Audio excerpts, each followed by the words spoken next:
Good evening friends, स्वागत है आपका हमारे यूट्यूब चैनल जीएस कैप्सूल में। आई होप आप सभी लोग अच्छे होंगे और आपकी तैयारी अच्छी चल रही होगी। फ्रेंड्स, चैनल पर नए हैं, रेगुलर अपडेट्स के लिए चैनल को सब्सक्राइब कर लीजिएगा। काफ़ी समय से देख रहा हूँ मैं, मॉर्निंग से आज कुछ स्क्रीनशॉट टेलीग्राम ग्रुप में वायरल हो रहे हैं, जो स्पेशली एक नया मिसलेनियस एप्लीकेशन डला है 51877, जो हमारा सुप्रीम कोर्ट में केस चल रहा है उसमें, कि सर इसके बारे में बता दीजिए। मेरे पास लगातार सुबह से कमेंट आ रहे थे कि सर ये क्या है। तो उसका देखिए, मैं इसको पिछले साल भी ट्रैक कर चुका था, तो मैं पूरा आपको हिस्ट्री बताऊंगा, क्या इसका मैटर है, क्या ये निकल कर नई चीज़ आई और क्यों इसमें आपको बहुत ज़्यादा घबराने की ज़रूरत नहीं है। क्योंकि मेरे पास पूरा आयोग ने जो लखनऊ बेंच में काउंटर एफिडेविट इस 15,000 वाले संदिग्ध मामले पर लगाया था, वो मेरे पास मौजूद है। उसको आप और पूरा पढ़ेंगे बहुत डिटेल में, सब कुछ उसमें लिखा हुआ है, तो उसके बाद आपको ज़्यादा घबराने की ज़रूरत नहीं है। इसीलिए मुझे थोड़ा टाइम लगा ये वीडियो बनाने में, ठीक है। तो देखते हैं पूरा क्या क्या मैटर है। ये अगर आप देखेंगे 51877, इसके ही सिमिलैरिटीज वाले सेक्शन में वो वाली आपको एप्लीकेशन दिखेगी। यहां पर आप देखेंगे डायरी नंबर 7833/2024। इसमें एक्चुअल में क्या है, जो आपने सुना होगा शुरू में 15,000 संदिग्ध अभ्यर्थियां इस एग्जाम में बैठे हैं। इस वाले मामले को काफी शुरू में तूल पकड़ा था, जबकि उसका कुछ आधार नहीं था। मैं ऐसा क्यों कह रहा हूं, क्योंकि ये सिर्फ न्यूज़पेपर के आर्टिकल्स में बात हुई थी और यही बात कमीशन ने अपने काउंटर एफिडेविट में भी लगाई थी, वहां पर पूरा डिटेल में है। तो इसकी देखिए क्यों ये चर्चा में एकदम से आया है, क्योंकि इसकी पहले डेट नहीं थी, लेकिन इसको बीच में डेट एक दे दी गई है। जिस दिन हमारी सुप्रीम कोर्ट में सुनवाई है उसी दिन की डेट इसको मिली है। डायरी नंबर 7833, यहां पर आप पढ़ेंगे मिसलेनियस एप्लीकेशन है ये 566, रजिस्टर्ड ऑन 14 मार्च 2024। कल ये रजिस्टर हुई है और आप यहां पर देखेंगे स्टेटस पेंडिंग है, क्योंकि इसकी मोशन हियरिंग अभी होनी है। और डेट आपकी क्या है, 22 मार्च। 22 मार्च को ही आपको पता है हमारी जो डायरेक्शन कम क्लैरिफिकेशन रिट थी सुप्रीम कोर्ट में, इसकी इसी दिन सुनवाई है, जब हमें सारी रिट्स पेंडिंग जो है क्लियर कराकर सुप्रीम कोर्ट में अपनी बात रखनी है। तो ये पूरा देखिए इसका बैकग्राउंड था यहाँ पर। अब मैं बात करता हूं कि ये आखिर में निकला कहां से है। एक्चुअल में जो 15,000 संदिग्ध मामलों वाला केस था, ये लखनऊ बेंच में चैलेंज किया गया था, ठीक है। लखनऊ बेंच में इस पर रिट डाली गई थी, उसमें आयोग ने काउंटर एफिडेविट लगाया था। उसमें हमारी सारी चीजें क्लियर हो जाएंगी कि बहुत ज्यादा नेगेटिव आप इसको लेकर मत होइए। मैं दिखा देता हूं आपको।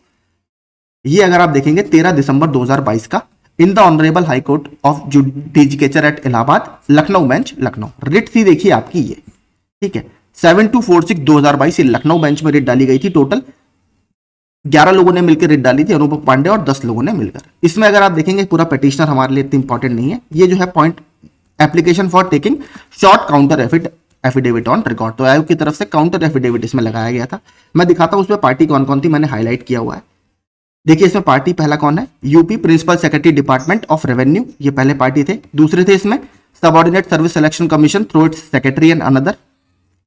तीसरे जो इसमें पार्टी था वो था chairman Uttar Pradesh subordinate service selection commission. और चौथी पार्टी थी सुपरिटेंडेंट ऑफ पुलिस यानी SP STF special task force Uttar Pradesh Lucknow. तो 4 इसमें रेस्पोंडेंट बनाए गए थे, यानी पटिशनर है, इनके खिलाफ ये पिटीशन डाली थी।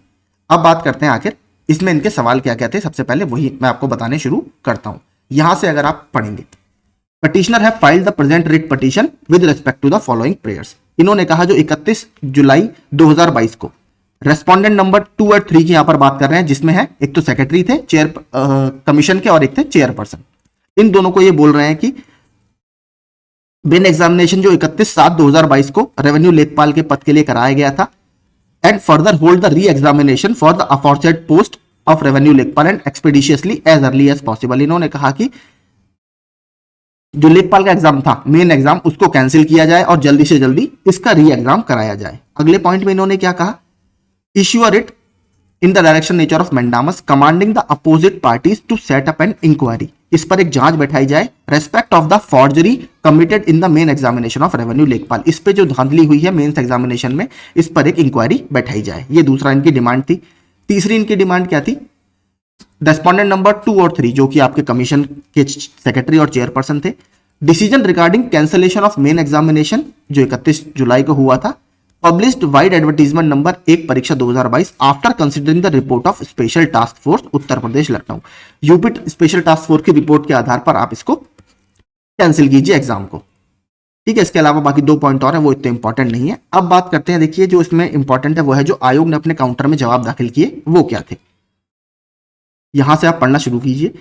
The examination has been conducted absolutely in fair and impartial manner on 31/7/2022 and there was no complaint whatsoever with regard to any kind of partiality and there was no report of the said examination that paper was leak. तो देखिए पहली बात, जो examination था वो बहुत ही fair और impartial manner में, यानी कोई भी किसी को फायदा नहीं पहुंचाया गया, उस वे में कराया गया और कहीं भी किसी भी सेंटर पर यह रिपोर्ट नहीं था कि पेपर आपका लीक हुआ है। ये पहला पॉइंट था कमीशन का। It is further submitted that the commission has received some information of use of unfair means, यानी कुछ अनफेयर मीन्स का यूज करते हुए कमीशन को रिपोर्ट मिली, ऐसे लोग पकड़े गए हैं। उसके बाद उस पर कार्यवाही की गई डिस्ट्रिक्ट एडमिनिस्ट्रेशन और पुलिस एडमिनिस्ट्रेशन द्वारा। इसमें देखिए 2 लोग पकड़े गए प्रयागराज में, 3 कैंडिडेट्स इन कानपुर सिटी और एक आपका बरेली में। इसके अलावा apart from that special task force has also taken action on the basis of secret information. कुछ जो सॉल्वर गैंग पकड़े गए थे उसकी यहां पर बात की गई है। एसटीएफ ने सीक्रेट इंफॉर्मेशन पर यह स्टेप भी लिया था। And candidates and their associates paper solvers and investigation is still going on. उस समय की बात है, दिसंबर 2022 की। That the petitioner have filed the present writ petition on unfounded ground. ठीक है, ये चीजें यहां से आप पढ़ना शुरू कीजिए। जो पिटीशन डाली है पिटिशनर ने वो कोई बहुत साउंड उनका ग्राउंड नहीं है और सिर्फ बहुत हल्के ग्राउंड पर, यानी कोई बहुत मजबूत आधार उनका नहीं है। And only on the basis of news articles published in the newspaper and this is only hearsay evidence and not admissible as evidence before the court. इन्होंने ये जो बात रखी है कि 15,000 या पेपर लीक की बात, ये सिर्फ न्यूज़पेपर के आर्टिकल्स पे पेपर है और हियरसे एविडेंस मतलब सुने सुनाए सबूतों पर बेस्ड है जो कोर्ट में एडमिसिबल आपके नहीं होते। कोर्ट आपका मटेरियल एविडेंस वगैरह मांगता है जो इनके पास नहीं है, इसलिए ये एडमिसिबल ही नहीं है इस कोर्ट में। It is further submitted that since the special task force is conducting the investigation of the matter, therefore apprehension of the petitioner is absolutely baseless। वो अपने एंड से कार्रवाई कर रहे हैं और अभी से ये जो इन्होंने पिटीशन इसमें दाखिल कर दिया या एप्रीहेंशन है कि इसमें कुछ फर्जीवाड़ा हुआ है, ये बिल्कुल बेसलेस है, आधारहीन है।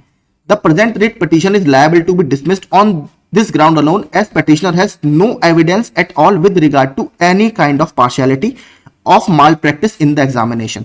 उसने ये कहा ये पिटीशन सिर्फ इस आधार पर ही डिसमिस कर दी जानी चाहिए कि जो पार्टी है इनके पास कोई भी मटेरियल एविडेंस है ही नहीं इस बात को सिद्ध करने का कि एग्जामिनेशन में धांधली या माल प्रैक्टिस हुई है, इसीलिए the present writ petition is liable to be dismissed. इसके बाद अगला पॉइंट आयोग ने क्या कहा, जो 15,000 वाला हमारे लिए सबसे इंपॉर्टेंट पॉइंट है जिसको लेकर आप काफी सब लोग परेशान हैं। That the petitioner has mentioned in the writ petition that 15,000 suspected persons candidates have participated in the examination without there being any cogent evidence and only on the basis of news items which was published on the basis of some correspondence of STF dated 9/9/2022। इन्होंने देखिए newspaper में published articles के आधार पर ही ये बोल दिया है कि 15,000 इसमें संदिग्ध बैठे थे। The said apprehension of the petitioner is absolutely baseless, ये बिल्कुल आधारहीन है। As the investigating agency is in progress of investigation, अभी जब उस समय कार्रवाई चल रही है तो आप अभी से ये कैसे डिसाइड कर सकते हो कि इसमें 15,000 लोग बैठे थे। And STF has sought some information from the commission also, इसके लिए STF ने कमीशन से भी कुछ इंफॉर्मेशन मांगी थी। Therefore the correspondence between commission and STF is also not admissible as evidence as the petitioners do not have any information as to in what context the said communication was made। देखिए आप एक चीज समझिए, STF ने अगर 15,000 बच्चों की सूची मांगी या 15,000 बच्चों की कोई डिटेल मांगी, वो रैंडम बच्चे कोई भी हो सकते हैं, इस कम्युनिकेशन को आपने ये किस कॉन्टेक्स्ट में सेंस निकाला कि ये 15,000 संदिग्ध अभ्यर्थी हैं? वो कमीशन और एसटीएफ के बीच का एक कम्युनिकेशन था। आप ये कैसे कह सकते हो कि 15,000 ये संदिग्ध अभ्यर्थी थे? ये आयोग की बात यहां पर बिल्कुल लॉजिकल थी। It is further submitted that only asking for, इस पॉइंट को ध्यान से पढ़िएगा, only asking for information of the 15,000 candidates will not establish that these are suspected candidates. सिर्फ एसटीएफ के द्वारा 15,000 अभ्यर्थियों की डिटेल मांग लेना यह कहीं भी सिद्ध नहीं करता है कि ये सस्पेक्टेड या संदिग्ध अभ्यर्थी हैं। और these candidates have used unfair means in the examination, या इन अभ्यर्थियों ने कुछ भी गलत साधन का प्रयोग एग्जामिनेशन के दौरान किया है। Every investigating agency is having its own method of investigation. Her investigating agency के अपने ओन मेथड्स होते हैं, अपने तरीके होते हैं इन्वेस्टिगेशन को हैंडल करने के। And only on the basis of method of investigation no inference can be drawn at this stage, therefore the present writ petition is liable to be dismissed. सिर्फ इस कम्युनिकेशन के आधार पर कोई भी निर्णय निकाला नहीं जा सकता। हर एजेंसी अपने तरीके से काम करती है, इसलिए इस रिट पिटीशन को इसी स्टेज पर डिसमिस कर दिया जाए as it has been filed on unfounded ground, क्योंकि ये बहुत मजबूत आधार पर फाइल नहीं की गई है और on the basis of news items published in the newspaper. ये सिर्फ न्यूज़पेपर पर बातचीत के दौरान आए हुए कुछ आर्टिकल्स के आधार पर बेस है। 10वां अगर देखेंगे लास्ट में, that in view of the above nothing survive in the writ petition and the writ petition is liable to be dismiss. तो देखिए ये साफ साफ आयोग ने यहाँ पर कहा है कि ये सिर्फ न्यूज़पेपर पे और कोई अनफाउंडेड ग्राउंड यानी किसी बिना मजबूत आधार पर ये सब आरोप लगाए गए हैं।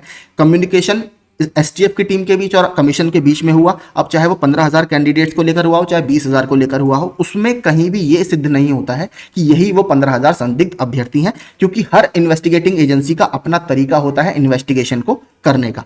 अब एसटीएफ ने अगर जांच मांगी, अगर हो सकता है पुलिस करती तो कुछ और तरीके से करती, तो इसको लेकर कहीं भी ये नहीं कहा जा सकता कि ये वो 15,000 संदिग्ध अभ्यर्थी हैं। तो मुझे लगता है बहुत अच्छा आयोग ने काउंटर अपना लगाया हुआ था और बहुत ज़्यादा कुछ इसमें हुआ नहीं।